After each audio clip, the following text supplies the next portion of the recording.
From being a massive Tom Cruise fangirl and getting her big break with him, to the wild adult film star nickname the Dune Cast gave her, here are some sizzling secrets you need to know about Rebecca Ferguson. Like how Mission Impossible Rogue Nation was a dream come true for her. It's not that she hadn't done anything worthwhile before this project, because she had already started to appear on many filmmakers' radars with Hercules and the White Queen.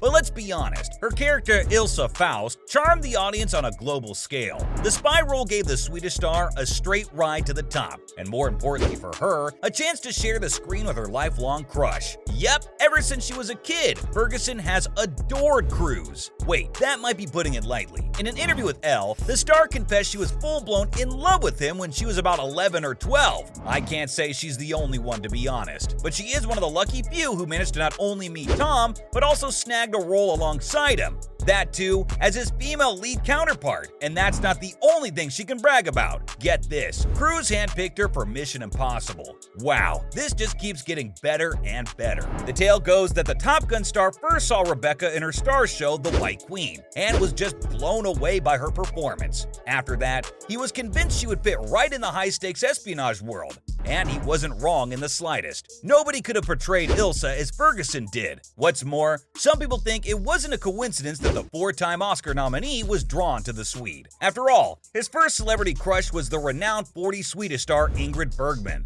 and many people have compared Rebecca with her. So maybe her Swedish roots worked in her favor. Whatever it was, it landed her a meeting with the one and only Cruise, and the brunette goddess has a super interesting story about that too. You'd think she'd be dumbstruck or nervous meeting the man she's been crushing on forever, but nope, according to the star, she forgot to be nervous during that encounter. Wait, what? To be honest, when the casting call for Rogue Nation first went out, the blue-eyed beauty didn't think she'd make it. Still, she figured sending headshots wouldn't hurt. Next thing she knew, she had a direct meeting with the director Christopher McQuarrie and Tom, and she was being tossed around on a camel in the Moroccan desert, shooting the red tent when she got the exciting news. So the star hauled herself to London to meet the men. She revealed at first the nerves were crawling all over her. The girl was ready to breathe in a paper bag or something. Luckily, it never came to that. When Ferguson discovered the role wasn't even written, and she was already being considered, her determination took over, and the nervousness poofed away. So she dived deep into a passionate discussion with Tom and Chris, forgetting she was scared before. They made her super comfortable too, even more so when they all agreed on the vision for the MI6 agent. Make no mistake, Ilsa was no femme fatale or a devious double agent. Instead, the team wanted an independent strong woman, a cutthroat Ethan Hunt counterpart if you will, and Rebecca understood the assignment. That's not to say it was as easy as it sounds. The role required a lot of training to film those exhausting action sequences, but our girl never backed down from any of it. She even chose to do some of her stunts. Maybe Tom's action craze rubbed off on her, but when she saw her co-star doing everything all by himself, the Greatest Showman star wanted to try her hands on it too. She admits she didn't do all of them. There was a stunt girl who took over for the more grueling ones, but for the most part, Rebecca went all out. 6 weeks of intense physical training, 6 hours a day, learning fight choreography, Pilates, and how to be a daredevil motorcycle rider. Not to mention, following a strict fitness regime and cutting out sugar and dairy completely. All this helped prepare her body to do countless takes without getting exhausted. For Mission Impossible Fallout, she even trained with sniper rifles. So you know her on-screen shooting moves aren't half-assed at all. Also, Ferguson had to conquer her fears for some of the sky-high stunts. She was deathly afraid of heights, which gave her vertigo. And what did the movie want? A 120-foot free-fall jump in that Vienna opera scene. Still gotta give it up to her. The champ breezed through that. And the entire action scene is now a cinematic chef d'oeuvre. The way the actress fought effortlessly in that high-slit topaz dress was iconic. Speaking of fighting, she had one advantage in carving out her distinct style, an extensive dancing history. That's right, the Swedish stunner has been tapping away since she was a little girl. From tango to ballet, jazz, tap dancing, or street funk, you name the dance style, and she has mastered it. You'll be surprised to know that she even taught Argentine tango back home in Sweden. This was when she was doing some short art film projects in her early career. Now she has come a long way from that, but the dancing is still coming in handy. She told Dance Magazine that Argentine tango helped her nail the Rogue Nation scenes. Apparently, it teaches you to follow your spine, granting strength and balance to the legs. And that's how she pulls off most of her stunt work. But guys, if you thought that's all of her remarkable feats, this next one tops them all. Would you believe she's a real-life hero too? Yes, really! She saved a passenger's life on an airplane once back in 2017. The star narrated the story to People Now, saying a woman behind her had some kind of seizure. She required immediate medical assistance, and Ferguson rose to the occasion.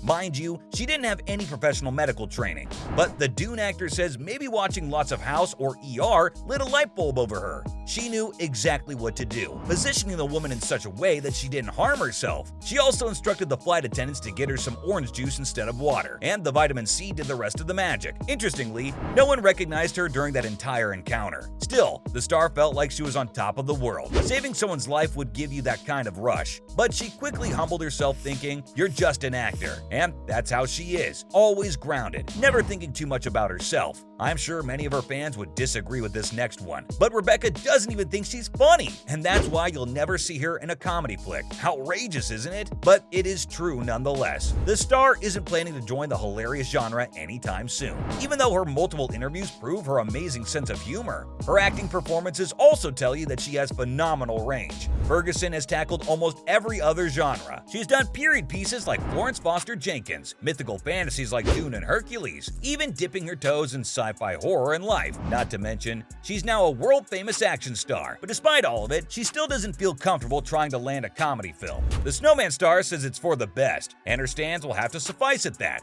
She waves away all the fan assurances that she is hilarious. According to her, cracking jokes in the heat of the moment and doing professional comedic acting are poles apart. Such a role would require you to be funny again and again and again. The Silo producer says that when it becomes tough to keep the humor fresh, she doesn't think she has it in her. But you'll still find her coming up with uproarious gags, and her inside joke at the Dune set may take the cake as the funniest. Rebecca started a hysterical banter about giving things porn names. Doing such an intense film and being all serious as Lady Jessica wasn't cutting it for her. So to pass the time and lighten the heavy atmosphere, the star nicknamed one of the film's ships the Horny Throbber, and she says she isn't funny. This habit extended to other things, including the giant sandworm begging for a rowdy name. Soon the things were left behind and Ferguson turned to People. Oh yes, your favorites Timothée Chalamet, Jason Momoa, Zendaya, none of them were left alone. The cast joined in on the fun too, and before you knew it, everyone had a pornographic name. Apparently the name was made by your first animal name and your street. That must have made some wild combinations. Sadly, the names of the rest of the cast are strictly confidential. But Rebecca did reveal her title.